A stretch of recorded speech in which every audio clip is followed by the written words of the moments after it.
Julian আলভারেজকে বার্সেলোনার কাছে বিক্রি না করার সিদ্ধান্তে অনড় আতলেটিকো মাদ্রিদ।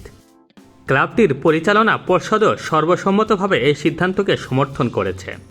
ফলে আর্জেন্টাইন ফরোয়ার্ডকে নিয়ে দুই স্প্যানিশ ক্লাবের সম্ভাব্য দলবদলের পথ আরও কঠিন হয়ে গেল।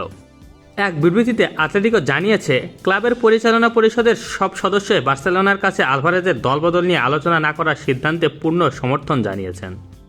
আতলেটিকোর ভাষ্য, দলবদলের বাজারে তারা আলোচনার জন্য উন্মুক্ত, তবে যে কোনো আলোচনা হতে হবে নৈতিক ও পেশাদার উপায়ে এবং দুই ক্লাবের পারস্পরিক সম্মান বজায় রেখে।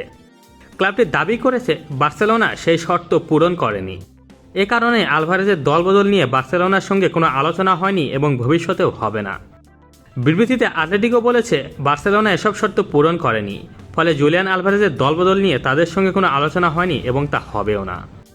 আলভারেজকে দলে নেওয়ার ব্যাপারে বার্সেলোনার আগ্রহের খবর বেশ কিছুদিন ধরেই আলোচনায়। তবে আতলেটিকোর সর্বশেষ অবস্থান বলছে এই দলবদল নিয়ে আলোচনার দরজায় আপাতত বন্ধ করে দিয়েছে তারা।